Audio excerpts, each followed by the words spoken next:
Dalam sebuah rumah mewah di atas bukit, seorang pria duduk sendiri di ruang tamunya yang luas. Kilauan lampu gantung kristal memantulkan bayangannya di lantai marmer, namun tidak ada satupun yang bisa mengusir rasa hampa yang menggerogoti hatinya. Ia pernah menjadi pria paling disegani di kota itu. Usahanya berkembang pesat, uang mengalir deras, dan pengaruhnya tak tertandingi. Tapi semua itu tidak cukup. Ia ingin lebih. Keserakahannya dimulai ketika ia membeli tanah milik seorang sahabat lamanya. Tanah itu adalah warisan keluarga sahabatnya, penuh kenangan masa kecil. "Aku hanya butuh sedikit waktu, aku akan membelinya kembali," kata sahabatnya dengan suara memohon. Tapi pria itu hanya tertawa dingin. "Bisnis adalah bisnis, jangan bawa perasaan." Ia menjual tanah itu kepada seorang investor asing dengan harga berlipat ganda. Uang mengalir masuk, tapi ia tidak berhenti di situ. Ia mulai merongrong tanah milik petani-petani kecil di pinggiran kota, menggunakan tipu daya untuk mendapatkan tanda tangan mereka. Ia berjanji akan membangun fasilitas umum, sekolah, dan taman. Nyatanya, ia hanya membangun gedung-gedung tinggi untuk bisnisnya sendiri. Di balik semua kekayaannya, keluarganya mulai retak. Istrinya sering memintanya berhenti. "Kita sudah cukup," katanya dengan suara pelan. "Harta ini akan menjadi kutukan jika kau tidak tahu kapan berhenti." Tapi pria itu mengabaikannya.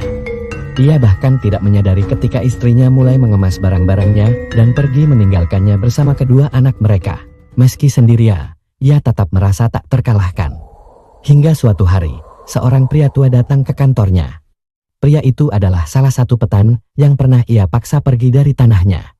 Dengan suara bergetar, pria tua itu berkata, "Kau telah mengambil semuanya dariku. Rumahku, ladangku, bahkan harapanku. Kau mungkin merasa menang sekarang, tapi ingat, dunia selalu punya cara untuk menyeimbangkan segalanya." Pria itu hanya tertawa kecil. "Hidup ini adalah tentang siapa yang lebih cerdas. Kalau kau kalah, itu karena kau lemah." Namun, roda kehidupan mulai berputar. Proyek-proyeknya yang besar mulai runtuh satu persatu. Gedung-gedung yang ia bangun terbengkalai karena investor menarik dana mereka.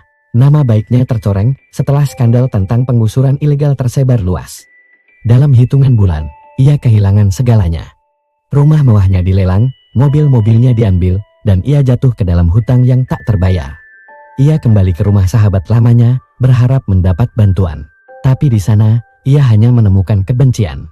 "Kau tidak hanya menghancurkan hidupku," kata sahabatnya dengan mata berkaca-kaca. "Kau menghancurkan semua yang pernah kita miliki bersama, kepercayaan, persahabatan, dan kemanusiaan." Kini, pria itu tinggal di sebuah kamar kecil yang sempit. Ia mendengar berita bahwa tanah yang dulu ia rebut kini menjadi kawasan kumuh, penuh dengan orang-orang yang kehilangan tempat tinggal. Hujan bocor dari atap kamarnya, mengguyur kasur tipis yang menjadi satu-satunya tempat ia bisa merebahkan tubuhnya. Di malam yang sunyi, ia duduk di lantai yang dingin, ditemani hanya oleh bayangannya sendiri. Bayangan yang terus membisikkan satu kata di telinganya, keserakahan. Ia mencoba menutup telinganya, tapi suara itu tidak pernah pergi. Dalam keheningan itu, ia akhirnya mengerti. Kekayaannya yang dulu ia banggakan, tidak pernah benar-benar menjadi miliknya. Semua itu adalah ilusi, bayangan yang menghilang ketika ia kehilangan apa yang benar-benar penting. Cinta, persahabatan, dan rasa kemanusiaan. Tapi pemahaman itu datang terlambat. Bayang-bayang keserakahan telah mengambil segalanya, bahkan dirinya sendiri. Kini, ia hanya seorang pria yang terperangkap dalam penyesalan tanpa akhir, tanpa siapapun yang peduli, tanpa siapapun yang mau memaafkan.